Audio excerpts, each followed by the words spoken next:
In April 2000, a supervisor and his 4 workers were engaged to perform cable laying work involving 4 manholes at a work site. Upon arrival, the workers opened manhole A and proceeded to pump water out.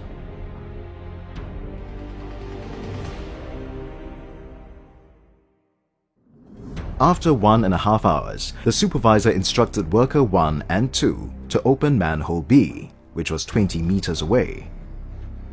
Worker 1 went to the lorry to get a ladder, which he then placed into manhole B.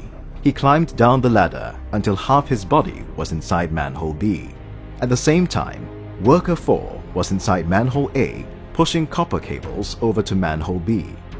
After the cable was pulled over from manhole A to B, the supervisor instructed worker 1 and 3 to open manhole C, which was about 40 meters from manhole A. It was now after 6 p.m. and the sky was starting to get dark.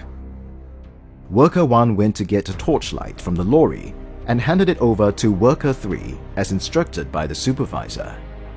The supervisor instructed worker 3 to check the number of pipes inside manhole C. The supervisor then left manhole C and headed back to manhole A. Worker 3 checked and confirmed that there were 6 pipes in manhole C. He then went over to manhole A to inform the supervisor. 15 minutes later, worker 1, who was waiting outside manhole C, noticed that a crowd had gathered around manhole A. Worker 1 went over to manhole A and saw 3 of his co-workers lying motionless inside the manhole. He noticed that worker 4 was the furthest away inside the manhole. The supervisor was found lying on top of worker 3. A simple cable laying job resulted in the loss of 3 lives. What went wrong? Lack of ventilation. No preparations were made prior to the underground cable laying work. The manholes were only opened on the day of accident. Mechanical ventilation was not used to supply fresh air into the manholes. Accumulation of toxic gases. When worker 4 was carrying out work in the manhole, hydrogen sulfide gas was released due to the agitation of water containing sludge. Hydrogen sulfide was allowed to accumulate due to the lack of ventilation after opening and during work in the manhole. No permit for entry. No one had applied for a confined space entry permit, and gas checks were not conducted to determine the level of oxygen, flammable gases, and hydrogen sulfide prior to entering the manhole. Lack of emergency response procedures.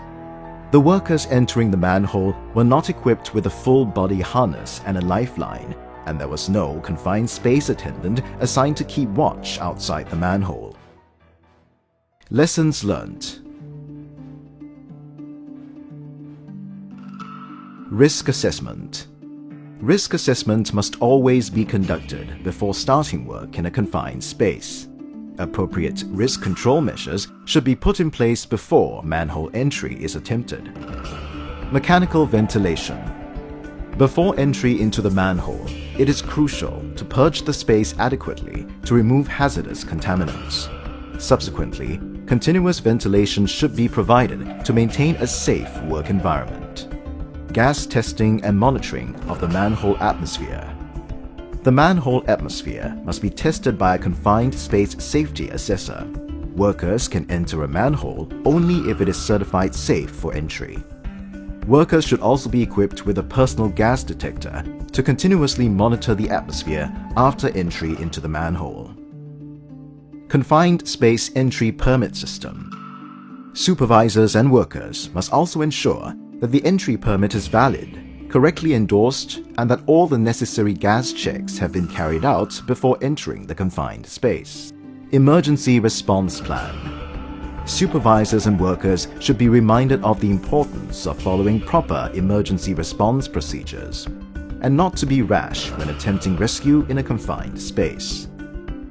In this case, worker 3 was overcome by hydrogen sulfide when he rushed into the manhole to rescue worker 4. Similarly, The supervisor was overcome when he rushed in to rescue Worker 3 and Worker 4.